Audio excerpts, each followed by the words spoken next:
It is time for another Netflix original. I've said it 100 times.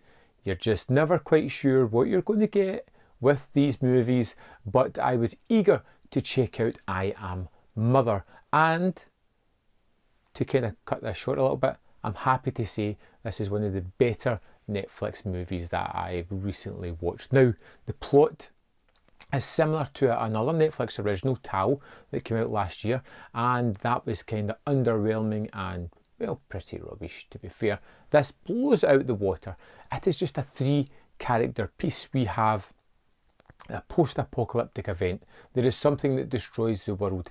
Inside this bunker, there is a robot that comes to life. It's as if it's activated, and it has all these embryos, and it brings a girl from the embryo stage up to her teenage years, her 16th birthday, teaching her, training all about it, wary of the outside world.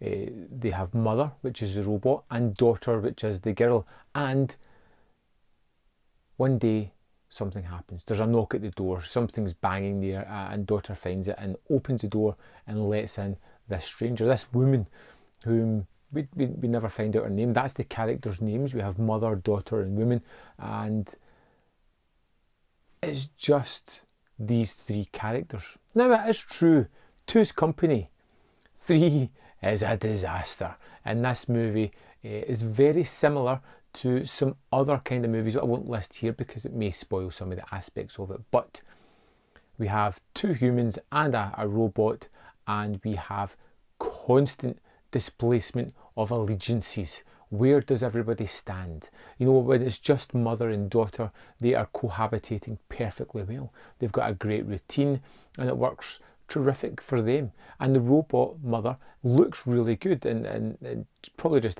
somebody in a suit, but it looks terrific. The set design is interesting. You get an idea of this clinical large building where it could inhabit lots of humans, which seems to be the end goal for these 2. And when the woman is instigated into this relationship of mother and daughter, she just splits them right down the middle, starting to tell stories that could be true, could be lies. You're never quite sure. She's injured and looking for help, but distrusts the robots and says that it's the robots that caused all the destruction of Earth, whereas mother is adamant that it was a nuclear event that wiped out everything. And you're never quite sure who's telling the truth. And you are with daughter as she is pulled and pushed from one camp into another faction, and it's just really fun seeing the dynamics of them get pushed and pulled like that.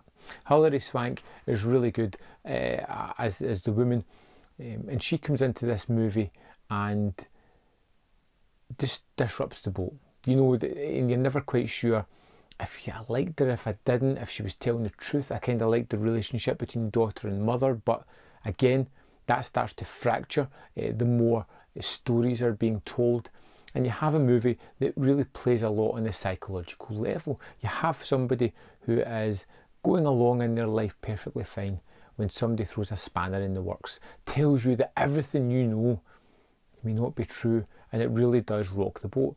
Now, the visual style of the film is really interesting. I'd say probably 85% of it is taking place in this bunker, and it never becomes tired or boring. You know, it looks like a lived-in space, but kind of clinical and underpopulated at the same time.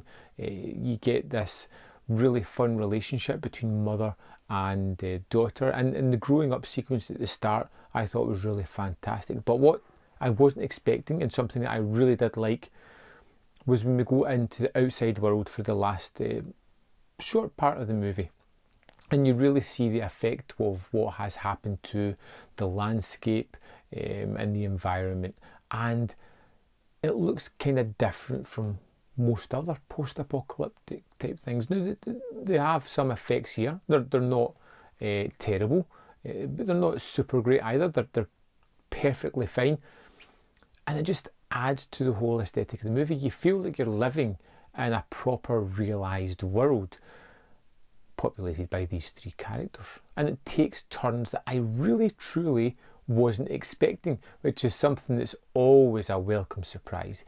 You see so many movies, you have an idea of of where something's going to pan out, and this never quite did. And even up to the ending, I was getting a little bit wary because I thought they could drop the ball here. But I liked where that movie went. I liked the idea behind the end of it and behind the facilitation of the full movie. I thought it was really fun and entertaining. The characters all do great work, even Mother, who you believe as a character. And I just had so much fun with this movie. I was captivated from start to finish. This was a real surprise for me. Something that I just instantly thought, I want to shout about this. I want to recommend this to other people. I think it is one of the best Netflix movies for the longest while. Like I say, you're never quite sure what you're going to get. But I Am Mother is a rather good one at that. Sure, it may have some tropes and some familiar story beats that you've seen before, but it takes deviations on those typical plot lines, adds something a little bit better. It has somewhat better, if not mysterious, characters that you want to discover more about. I would love to know your opinion of this. If you have Netflix and you've not watched this, get on it. Go and watch it right now. I'll wait for you to come back and tell me your opinion of it. I'll just be here, honest, waiting for you to put your comments in the comment box below. But I will see you next time on Man vs Film.